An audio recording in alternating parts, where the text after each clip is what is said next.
segala sesuatunya itu saya nikmati gitu. Jadi saya tahu sendiri saya ini orangnya seperti apa. Jadi saya kenal diri saya sendiri ini, saya senangnya di mana, tidak ada dan tidak terlalu menuntut rutinitas yang terlalu intens begitu. Jadi kayaknya di non government adalah yang kalau gaya Kak Wati tadi passionnya gitu. Jadi Nah, ada pertanyaan menarik juga ini dari Cia.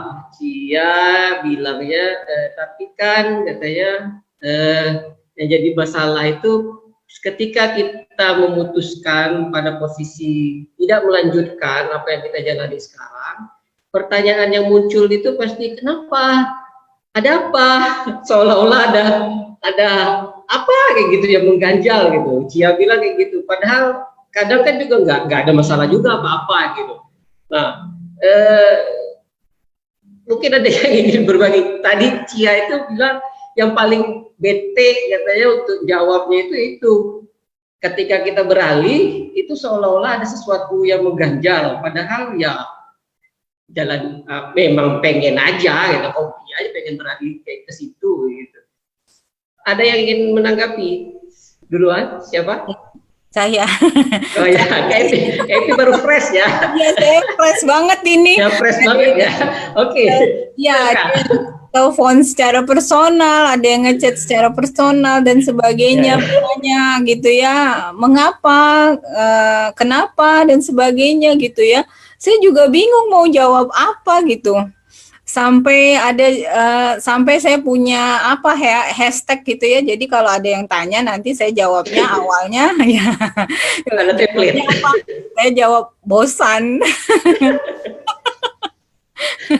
Jadi kalau ada kenapa nggak ini lagi nggak kerja dan sebagainya gitu-gitu ya. Jadi saya berpikir sampai berapa hari ini kok jawaban saya tuh berubah-berubah terus gitu. Cobalah ya sekali-sekali saya punya jawaban yang satu aja biar nanti berkembang dari jawaban itu. Jadi saya pilih jawaban bosan. Iya. Tapi yang menarik. Iya.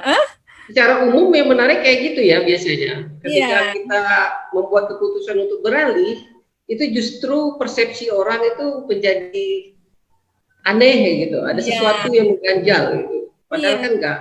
Ada kenapa sebenarnya? Iya, jadi ya orang bertanya kenapa gitu ya. Jadi apalagi saya udah misalnya kami ya di atas-atas nih kakak-kakak yang ada sebenarnya udah posisi enak gitu. Sudah nyaman gitu dan aturan segala sesuatunya udah terjaga gitu, ritmenya juga sudah dijalani gitu. Nah itu sebenarnya tinggal ngalir aja sebenarnya gitu, tapi it's not me gitu kan. Jadi bukan saya itu, jadi saya mau yang tukar suasana. Jadi apa ya jawaban yang pas untuk kalau ditanya orang. Jadi beberapa 2 hari yang lalu ada yang nanya, saya jawab aja. Kenapa? Alasannya? Oh ya saya udah bosan. Somse banget ini orang katanya. Enggak sih, saya bilang saya bosan. Apa ada kata yang cocok untuk itu? Jadi saya enggak ini, nanti saya pikir lagi kata yang pas gitu. Tapi yang sekarang ini yang terucapkan kemarin itu adalah ketika ditanya secara personal, jauh-jauh lagi orang nelfon, saya jawab dengan bosan gitu. Saya bosan. Jadi saya butuh butuh tantangan baru, butuh ilmu baru, mungkin butuh kawan baru atau apapun yang baru gitu, yang bukan rutinitas gitu. Jadi itu jawaban yang pas kalau saya bilang gitu. Nanti saya pikirkan lagi lah jawabannya. Cuman yang untuk menutup mulut hari ini 2 hari terakhir ini adalah jawabannya bosan aja. Saya lagi bosan. Oke, kita ke Atin nih. Atin yang memang profesinya juga berkecimpung di hal-hal kayak gini nih. Jadi kenapa sih Kak? Kenapa harus ada pemikiran mengganjal seperti itu? Ada apa sebenarnya? Kadang kan misalnya kayak tadi Kak Epi kan cerita itu kan, tipikal itu memang pada dasarnya hadir di sebuah titik itu sebenarnya dia berangkat dari keinginan sebuah challenge kan, tantangan gitu. Tapi kemudian ketika udah lama ternyata tantangannya udah nggak ada, regulasi sudah kayak gitu, halnya udah kayak gitu-gitu aja, kan bukan dia lagi, dari start nih gitu ya, bukan dia lagi. Tapi kemudian ketika mutusin, ya udah karena bukan aku lagi nih, aku beralih gitu. Tapi kemudian kenapa orang-orang justru ada apa sebenarnya Kak? Ya, itu sebetulnya kan setiap orang ketika mengambil tindakan ataupun keputusan itu kan pasti ada sebab-sebab ya, gitu ya. Apakah sebabnya karena memang planningnya sudah waktunya, ataukah sebab-sebab lain itu pasti ada. Nah, masing-masing sebetulnya sebab-sebab itu hanya pemicu ya, gitu, pemicu untuk dia mengambil tindakan, gitu. Yang ada sebetulnya adalah dari dalam dirinya, gitu. Kalau tadi Evi kan ya kayak ada tantangan baru, berjalan sudah rutinitas gitu kan ya, tanpa kita mungkin menganalisa atau berpikir lebih dalam lagi, kita tahu bahwa tempat kita berada itu tidak membuat kita berkembang gitu, sehingga kemudian akhirnya, nah kalau di perusahaan ya, karena kebetulan saya juga sebagai konsultan psikologi di bidang industri organisasi kan juga banyak ya dimintai untuk bicara dalam hal ini. Jadi ketika sebuah lembaga tidak memberikan tantangan baru ya gitu ya, sudah rutin tidak memberi perkembangan apapun kepada orang-orangnya, tentu fitrahnya manusia itu kan selalu ingin hal yang lebih baik ya, mendapatkan yang lebih baik, menerima kan gitu ya, baik dari sisi keilmuan maupun dari sisi pengembangan diri. Nah, ketika dia tidak mendapatkan itu, maka memang itu adalah keputusan dasar dari dalam dirinya gitu, bahwa ya buat apa saya di sini gitu, karena saya tidak bisa mengembangkan diri saya lagi dalam hal aspek apapun. Pengetahuan nggak berkembang, skill nggak berkembang, ide nggak berkembang, aktivitas nggak berkembang, itu akan membuat, nah kalau di dalam dunia usaha itu kan namanya engagement ya. Jadi hal-hal yang membuat orang tidak berkembang, maka orang juga tidak akan memiliki loyalitas dan komitmen yang tinggi lagi untuk bertahan di situ gitu. Sehingga itu adalah keputusan sebab-sebabnya. Tapi dasarnya adalah karena di dalam diri kan punya harapan ya. Masing-masing orang yang bekerja atau melakukan aktivitas kan pasti punya harapan ya. Harapan terhadap dirinya ataupun terhadap tempat dia beraktivitas. Nah, ketika harapan itu rasa-rasanya kok jauh ya untuk bisa dicapai ya, berarti kan orang akan berpikir ya, secara normal ya, orang akan berpikir ya capek juga ya, ngapain juga ya di sini kan gitu ya. Itu adalah pikiran-pikiran yang praktis yang bisa saja terjadi. Nah, kalau di dunia usaha ini sekarang justru kan lagi berlomba-lomba di industri maupun di dunia usaha itu untuk membuat bagaimana karyawannya itu memiliki nilai engagement yang tinggi gitu.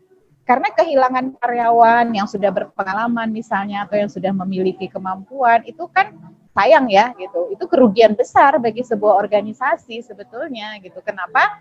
Karena kalau dia harus meng-hire orang baru itu sama dengan mengorientasi orang baru yang kita juga belum lihat background, latar belakang dan pemahamannya terhadap value, visi, misi dan lain sebagainya gitu ya, itu kerugian besar sebetulnya bagi organisasi. Tapi sebagai employee kita punya hak untuk menentukan gitu ya, saya mau lanjut atau saya mau cari aktivitas lain gitu. Apakah itu cari lembaga lain atau saya mungkin membangun usaha lagi gitu ya, itu yang akan terjadi. Itu sih Bang Roni. Tapi kalau saya secara pribadi sebetulnya memang karena itu tadi ya, bahwa di dalam perencanaan hidup itu kan ada target-target gitu ya. Target-target di mana itu jadi gini, ketika saya memutuskan untuk mengambil sesuatu gitu ya, maka saya akan berpikir apa yang bisa saya lakukan secara maksimal kan di situ ya, sesuai dengan tugas dan tanggung jawab yang diberikan kepada saya. Tapi ketika misalnya kita sendiri pun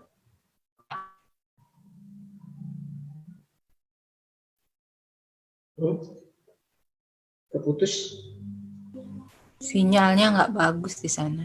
ditulis di situ. Kak Atin, keputus.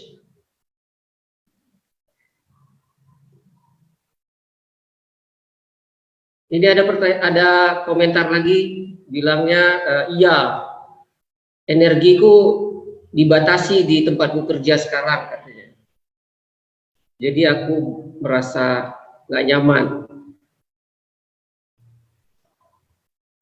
Oke, kita coba tersambung lagi dengan Kak Atin. Halo, gimana? Ya. Sudah ada dengar? Oke, Kak, ya, lanjut Kak. Gangguan sekilas, lupa tadi udah sampai di mana ya ngobrolnya ya. Iya. Secara pribadi saya seperti itu ya, kalau FP misalnya karena ada faktor tag. Tapi saya secara pribadi memang ketika target-target yang saya tetapkan atau yang saya harus bisa lakukan dalam kurun waktu tertentu ketika menerima sesuatu gitu ya, maka ya kalau nggak bisa dijalani kan kita membuang-buang waktu gitu, karena sebetulnya kita sudah overtime ya, memberikan spare waktu yang cukup panjang untuk itu ya gitu, dengan perencanaan awal gitu. Jadi itu kan buat kita, ngapain kita buang waktu lebih banyak lagi gitu.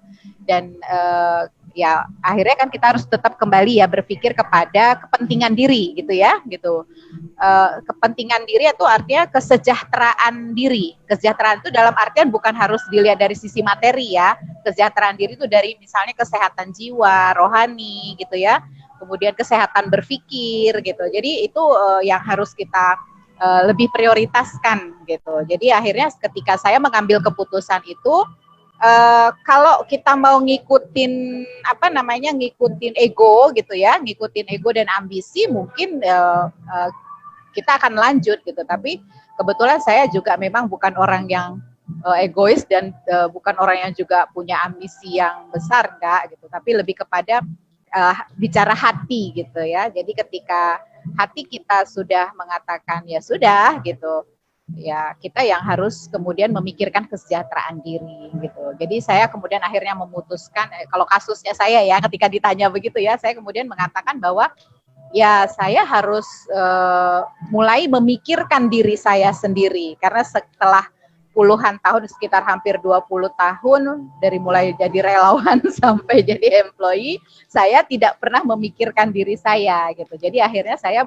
mengatakan, ya ini waktu saya untuk memikirkan diri saya sendiri, melakukan apa yang saya mau sesuai dengan pikiran saya sendiri gitu ya, dengan menjalankan ide-ide saya sendiri gitu ya. Jadi akhirnya ya itu yang saya lakukan, dan kemudian kembali ke profesi gitu ya. Meskipun sebetulnya dalam 1 tahun pasca memutuskan untuk keluar dari organisasi itu, 1 tahun itu saya memang lebih merecovery gitu ya, merecovery diri supaya tidak ada lagi sangkut-sangkut apapun baik di pikiran maupun di hati gitu ya. Jadi saya lebih banyak heal.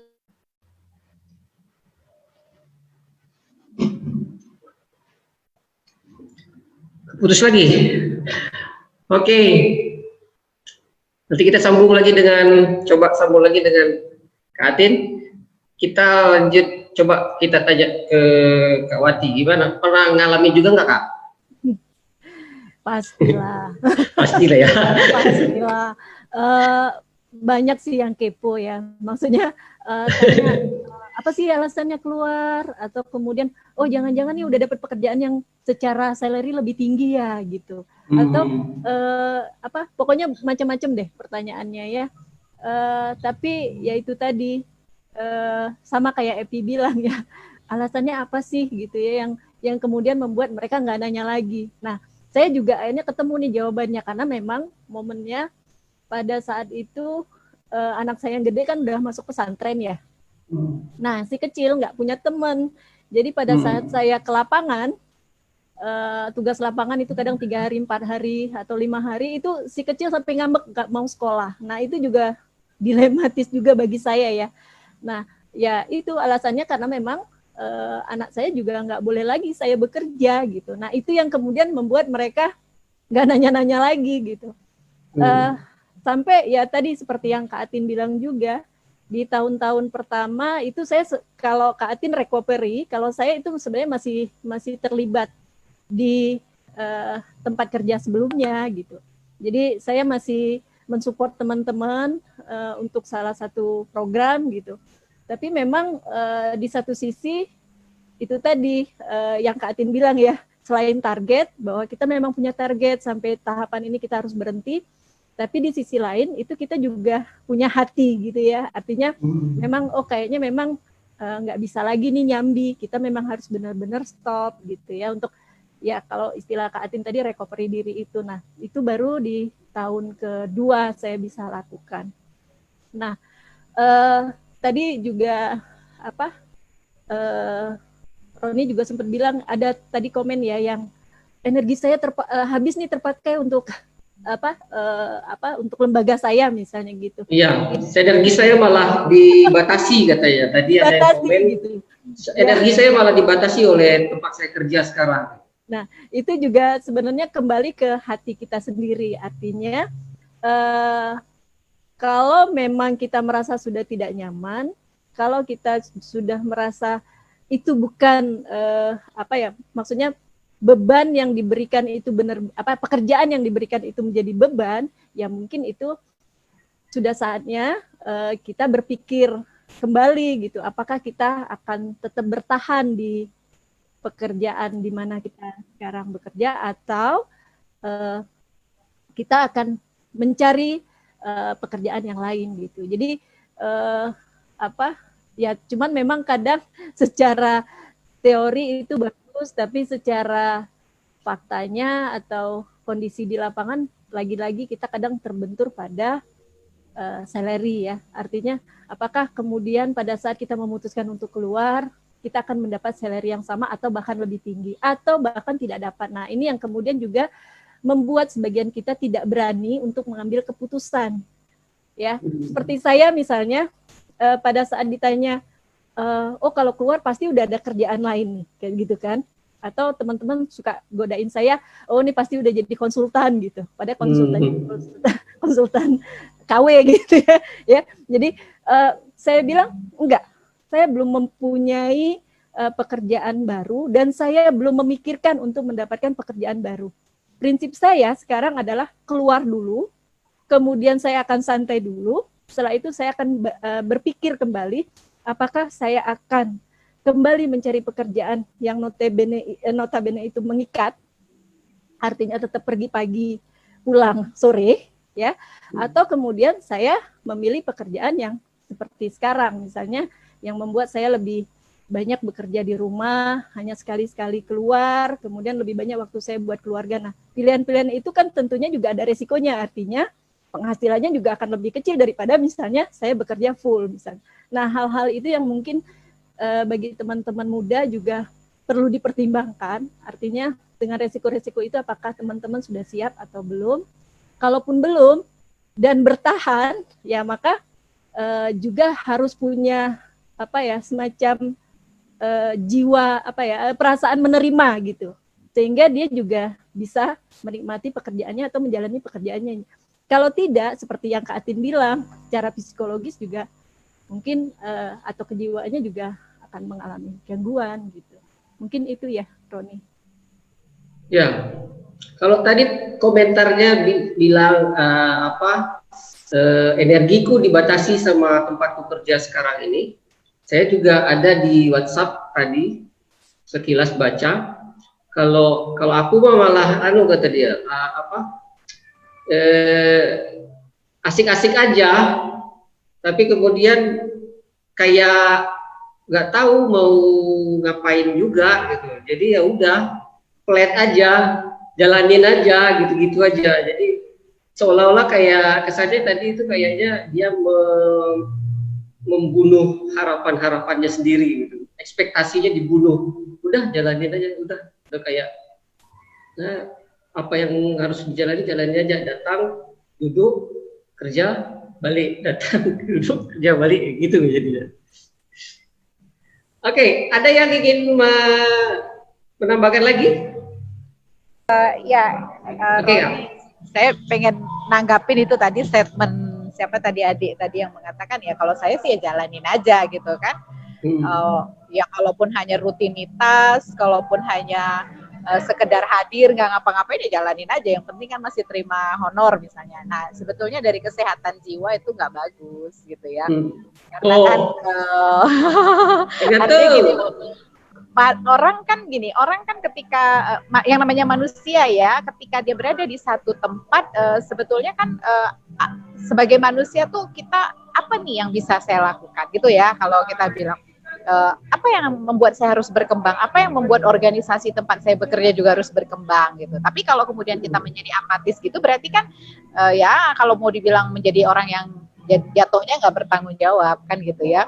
Ya bodoh lah situ, saya pokoknya terima ya, makan gaji buta lah. Nah itu yang membuat sebetulnya nggak sehat gitu, karena dari sisi perkembangan psikologis dan perkembangan diri ya terkait dengan employee itu pasti nggak akan mengalami perubahan apa-apa gitu. Dan dengan kita bersikap seperti itu pun ya kita pasti tidak akan mendapatkan apa-apa gitu, selain penilaian yang buruk ya, yang dianggap jadi employee, wah ini employee pemalas lah, apalah segala macam. Walaupun kita kemudian bisa mengkambing hitamkan ya lingkungan kerjanya yang nggak mendukung saya kan gitu, itu kita boleh mengatakan begitu. Tapi dari sisi kita sebagai individu yang sebetulnya memiliki tanggung jawab dan memiliki ilmu dan skill, ketika tidak bisa diapa-apain juga kan sayang amat ya gitu, ngapain berlama-lama di situ gitu ya, sayang amat kita tidak bisa berbuat apa-apa untuk diri saya sendiri gitu. Nah ya kalau itu sih tanggapan saya untuk yang tadi gitu. Memang kalau beda ya kalau kita generasi milenial ya, jadi mikirnya pragmatis ya, yang penting dapat duit, mau bodoh lah situ mau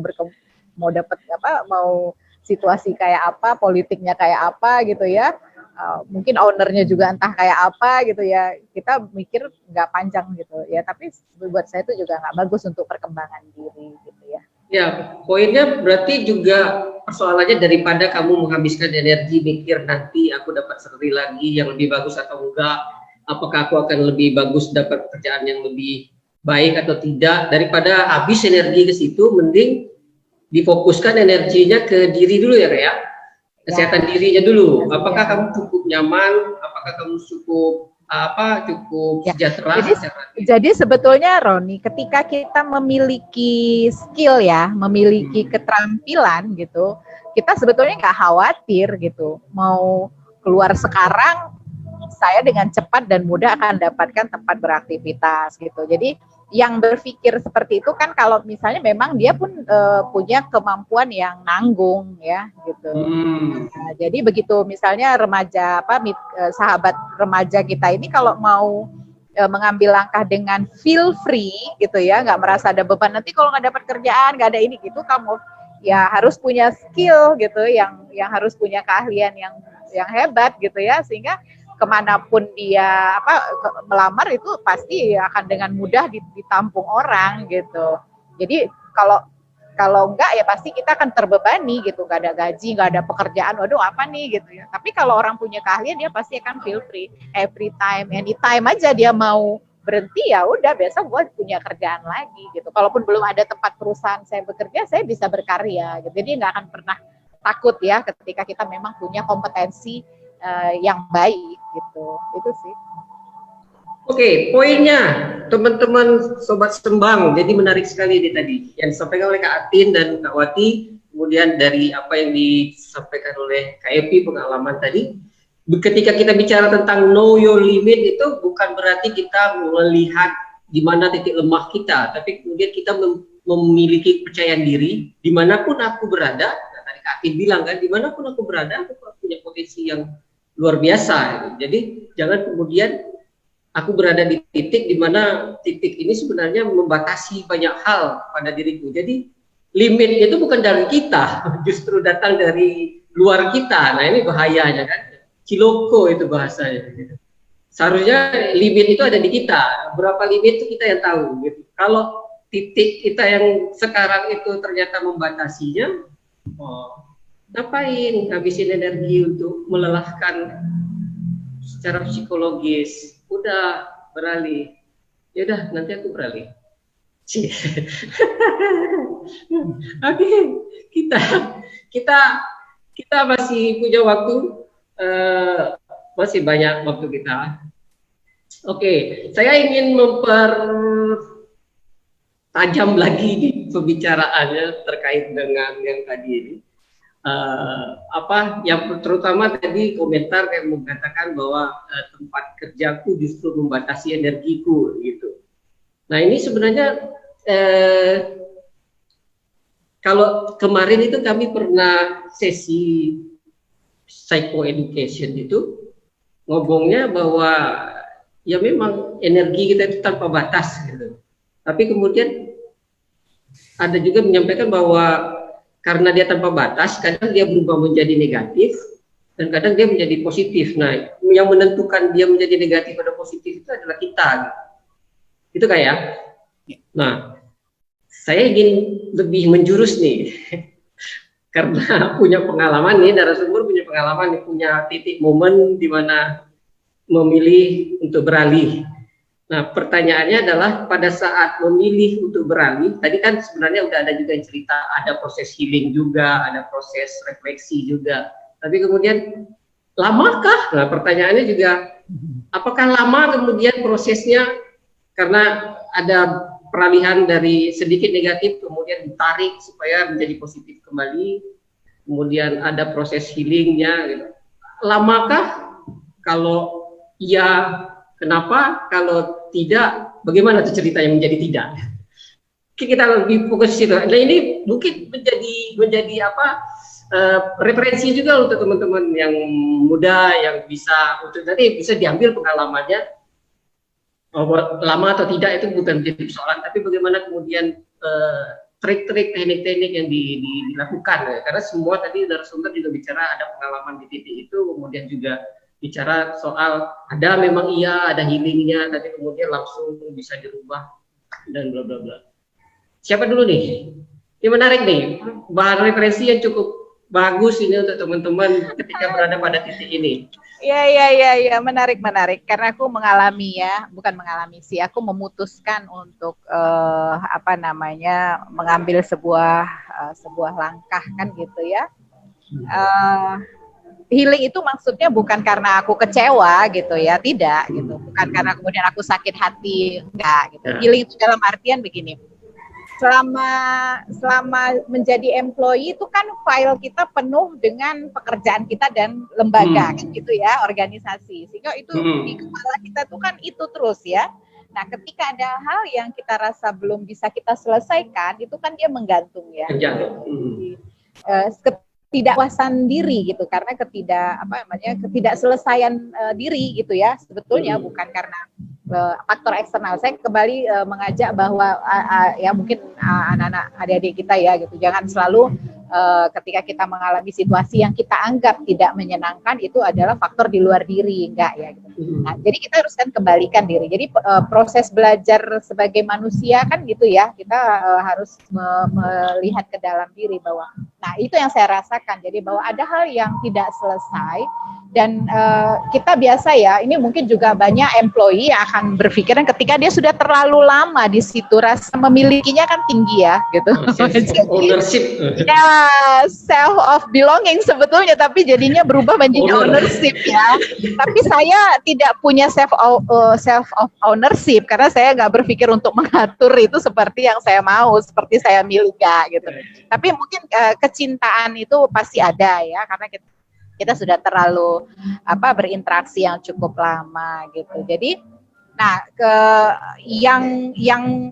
yang ketika kita mengambil keputusan sedih itu ya di diri kita gitu, bukan di luar gitu. Karena saya harus meninggalkan sesuatu yang saya sayangi gitu kan pasti kan ada ya gitu. Nah itu yang harus di healing. Bagaimana saya melepaskan sesuatu yang saya sayangi itu dari hati saya gitu kan.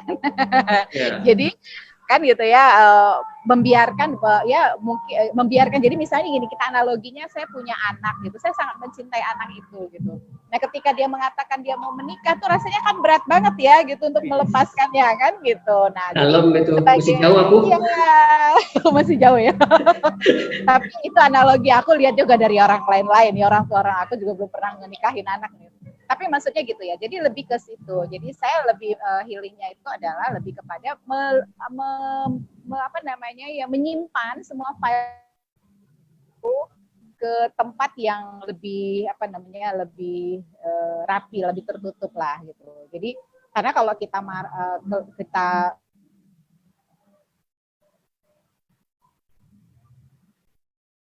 Tuh, mencop lagi. Sinyalnya nggak bagus.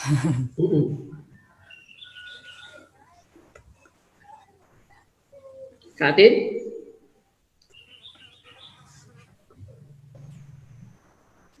saya pakai yang ini kali ya. Ya, oke Kak. Lanjut Kak. Saya memutuskan untuk kemudian bagaimana kemudian saya membereskan itu gitu, membereskan hati terhadap dari apa namanya gitu. Nah itu sih. Jadi lebih ke situ Bang Roni. Oke. Tidak terlalu jadi kita tidak boleh selalu melemparkan keluar lah. Ya. Jadi lebih harus kepada jadi memang membutuhkan waktu cukup lama. Ya mungkin karena cintanya terlalu dalam kali ya. Ya, sense of ownership itu tadi ya. Kemudian dia ya, kebablasan dari belonging jadi owner. Kebablasan ya, kecuali kalau memang dia yang jadi owner ya. Iya, Terus itu kali juga gitu. sempat diskusi itu juga. Dari belonging itu kita juga menyerempet menjadi owner ya. Kita coba dari coba Kak Wati, kalau pada saat momen itu lamakah atau gimana, ada trik-trik sendiri kah? Ya, sama sih seperti Kak Atin bilang tadi ya, bahwa untuk melepas sesuatu yang sudah sangat dekat itu kan berat gitu ya. Iya. Apalagi lagi sayang-sayangnya kemudian harus dipisah gitu kan. Ya itu juga jadi hal apa ya, maksudnya kita nggak munafik, itu menjadi sesuatu yang sangat berat, dan kadang minggu-minggu awal itu juga masih apa, kayaknya tuh masih terbayang-bayang gitu, kayak orang pacaran itu kan. Baru tadi aku mau ngomong kayak gitu. Baru diputus, tapi kemudian masih aduh balik lagi nggak ya gitu. Jadi memang butuh kalau istilah Kak Atin itu ya dari hati gitu. Nah itu yang kemudian juga pelan-pelan saya coba hilangkan gitu. Nah kalau cara saya sendiri memang setelah keluar, artinya tidak terikat secara jabatan, tidak terikat juga secara program, saya memang agak membatasi interaksi dulu dengan teman-teman gitu. Artinya kalaupun kemudian bertemu itu ya memang silaturahmi biasa, jadi nggak ada omongan kerjaan gitu. Itu juga salah satu strategi yang saya lakukan. Nah ini juga di jaringan juga saya coba membatasi ini juga, karena saya tidak ingin nama saya masih terbawa. Ini juga jadi beban psikologis kan bagi penerus kita nih. Nah ini juga proses-proses ini yang kemudian saya coba lakukan, walaupun kadang masih ada nih hati pingin, aduh ikut gabung di sini ikut pertemuan ini gitu ya. Tapi itu kemudian saya coba kuatkan untuk udah jangan terlibat dulu. Nah ini juga proses-proses yang saya lakukan. Kemudian secara internal sih di rumah misalnya, saya memang lebih banyak berinteraksi dengan anak, dengan keluarga. Ini juga salah satu healing kalau istilahnya Kak Atin tadi, untuk menghilangkan kenangan-kenangan lama yang memang sudah puluhan tahun juga ya kita seperti itu gitu. Kita lakukan selalu dari bangun tidur sampai mau tidur lagi gitu kan. Nah ini juga proses-proses yang saya lakukan. Kemudian masak bareng, buat kue bareng, itu memang kesannya receh gitu ya, tapi bagi saya itu bagian dari proses-proses healing, sehingga memang yang tadi rasa kepemilikan itu juga sedikit demi sedikit juga terkikis gitu ya, hilang. Kemudian kalaupun kita ada di organisasi itu ya sebagai profesional, artinya memang kita diundang sebagai narasumber, kita diundang sebagai fasilitator dan lain-lain, bukan dalam tanda kutip bahwa kita masih merasa itu bagian dari dari kita gitu atau milik kita gitu. Nah, itu juga proses-proses yang saya lakukan. Nah, kalau bicara waktu, bagi saya pribadi sih hampir setahun lebih ya. Lama gitu ya. Karena memang ya itulah tadi ya, kadang kita juga ngerasa bahwa aduh kita mulai ngebangun ini gitu ya, kita merasakan sakitnya, kita merasakan susahnya, kemudian sekarang alhamdulillah sudah bisa dinikmati. Nah, itu kan hal-hal yang jujur itu kadang kita rasakan. Nah, hal-hal yang seperti itu yang pelan-pelan memang harus kita hilangkan ya. Artinya bukan kemudian kita meninggalkan sama sekali, karena kan yaitu konteksnya tidak menjabat tapi kembali jadi relawan, tapi kemudian relawan itu apakah memang masih menjadi relawan atau kemudian berhenti jadi relawan. Kan itu kan pilihan-pilihan yang memang harus kita hadapi dan harus kita pilih gitu. Itu yang proses-proses itu yang saya lakukan, dan alhamdulillah sih sekarang happy-happy aja gitu ya. Kadang masih ngebakso sama teman-teman gitu ya, masih ngobrol, tapi ya itu nggak ngomongin kerjaan gitu. Ya. Gitu ya. Jadi tadi kalau bicara soal healing bukan berarti negatif serta-merta negatif ya, tapi kemudian ada juga healing yang sebenarnya prosesnya untuk merapikan semua yang ada di kepala ya. Kayak tadi Kak Atin cerita juga sebenarnya kan ini cuma merapikan aja, ini perasaan-perasaan, pengalaman-pengalaman dirapikan ke sini. Kemudian kayak Kak Wati juga bilang kadang ini juga filenya yang dirapiin, kadang dibuka kenangannya, dilihat lagi, lagi gitu. Tapi kemudian tadi yang paling anunya tadi itu ya, ingat ada dari sense belonging berubah menjadi sense ownership lah ya. Apalagi kalau ngerasa aku berjasa betul itu membangun sesuatu di situ itu, tiba-tiba diobok-obok, wih kayaknya marah gitu. Nah itu kan udah masuk ke ownership, merasa memiliki betul itu, punya, bukan memiliki dalam bahasa sederhana, tapi aku yang punya itu, aku yang merintisnya itu, ya. Berdarah-darah itu, ya. Kemudian ego pula kan nggak mau dirubah ya, gitu-gitu. Ya. Ini kayak Epi nih coba, yang baru tes betul. Berapa hari Kak? Kalau aku sepertinya mempelajari ya yang sudah disampaikan kakak-kakak ini ya. Jadi ada yang udah lama, ada yang baru, dan saya memang benar-benar fresh gitu. Nah, jangan sampai kan kejadian misalnya seperti tadi yang Roni bilang, jadi aku nih berjasa di situ, nanti aku meminimalisir itu sih sebenarnya. Jadi jangan sampai kita meninggalkan satu tempat, kita merasa bahwa kitalah itu ada dan sebagainya itu. Saya pikir sebenarnya yang perlu dipikirkan juga bahwa sebenarnya apa yang sudah kita lakukan itu jangan diingat-ingat gitu, jangan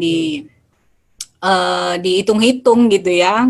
Agama kita juga mengajarkan kan begitu. Jadi kalau sudah melakukan kebaikan ya nggak usah diingat-ingat lah gitu, biar aja lah gitu.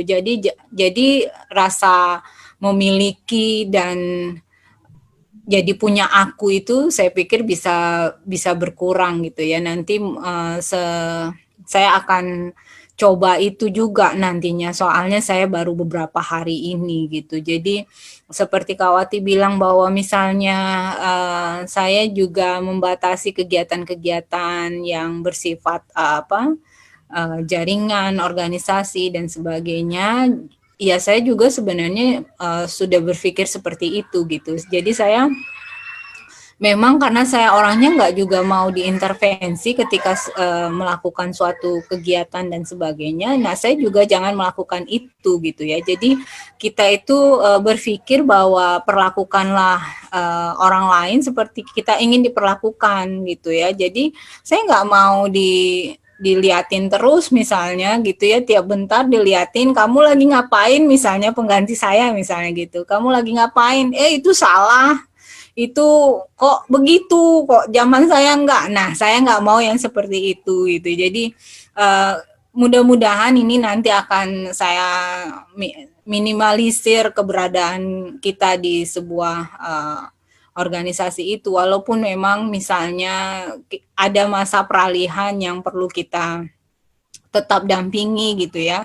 Tetapi mudah-mudahan sih sebenarnya itu harusnya jangan terlalu terlalu banyaklah terlibat gitu. Jadi biar dia belajar sendiri untuk memutuskan, biar belajar sendiri di dalam situasi yang sulit, biar strategi kepemimpinannya dia itu bisa berkembang gitu. Siapa saja lah itu kan kemarin itu karena belum menghadapi situasi yang genting, situasi yang sulit dan seterusnya, mungkin saja dia akan bertanya gitu. Tapi seminimal mungkin kita juga akan berpikir bahwa ya jangan selalu jangan selalu kita memberi terus ini gitu sehingga dia nanti gampang juga gitu. Saya pikir itu ya. Jadi ibaratnya yang paling penting adalah jangan juga membandingkan diri dengan orang lain, itu juga penting ya. Kalau orang lain bisa cepat healingnya, nah saya mungkin bisa saja lama, bisa saja dengan sangat cepatnya, mungkin gitu. Jadi saya mungkin akan banyak belajar juga bahwa saya nggak mau banding-bandingkan, nanti berat juga kalau saya bandingin gitu kan. Saya pernah bilang, ayo Ron, resign juga. Enggak ya, enggak aku masih lama katanya. Enggak.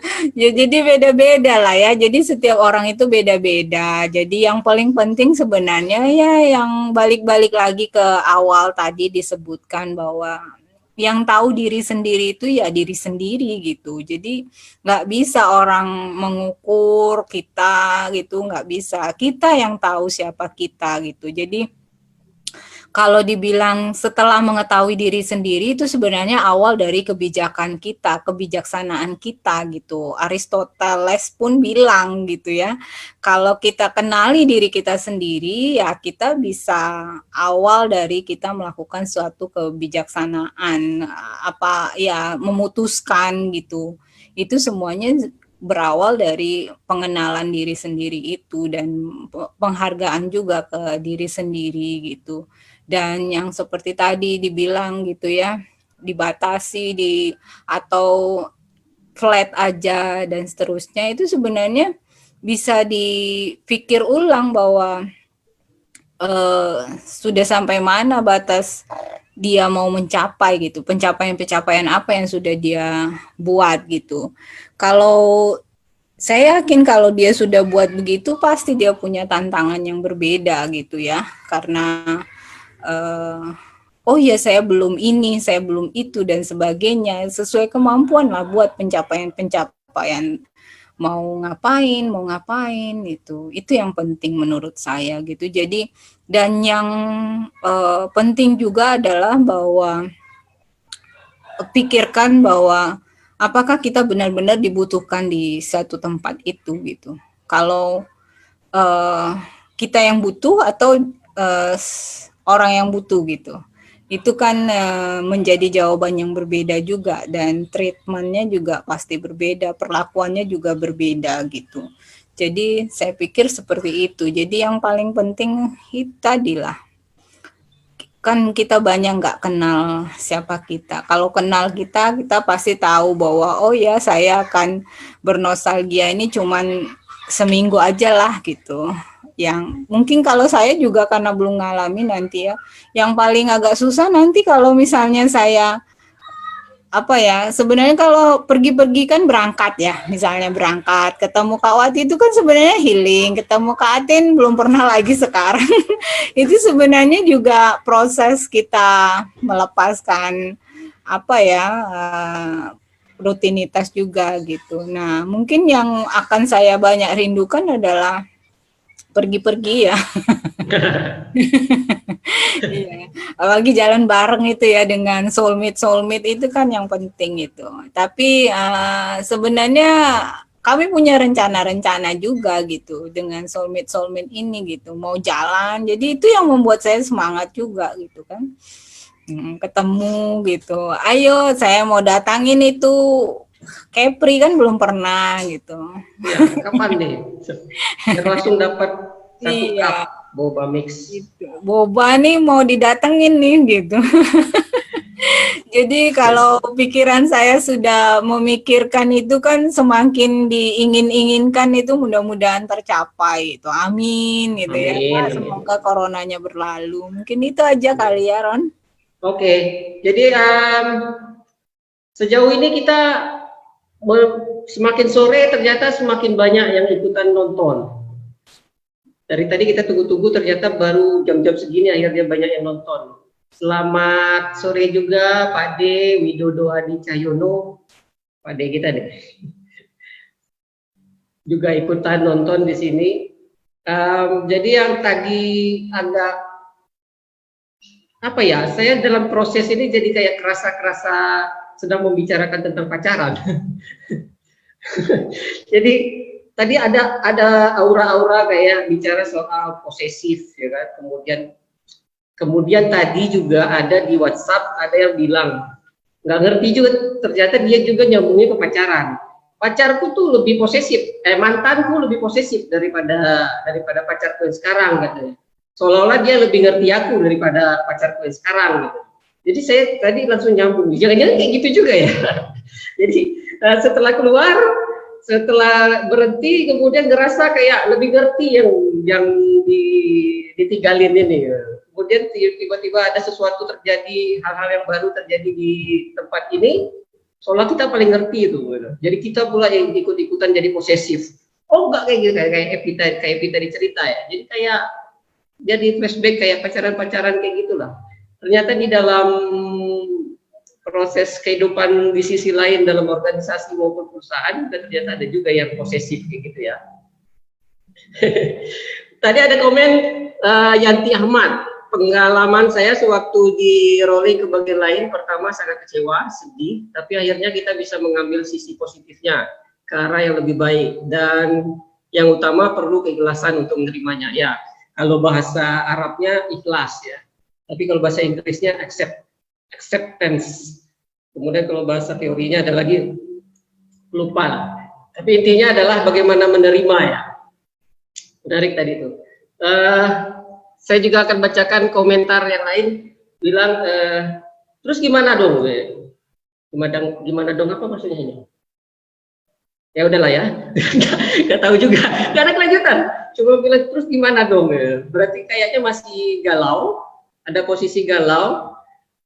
Ya intinya itu tadi, kalau memang memilih A, ya udah accept itu secara kafah, terima itu, kemudian jangan lagi diungkit-ungkit, kayak tadi Kak Evi bilang, jangan lagi diingat-ingat jasa-jasamu, pahlawan aja nggak ngingatin jasa-jasa dia. Iya, karena waktu dia jadi pahlawan itu dia meninggal dulu.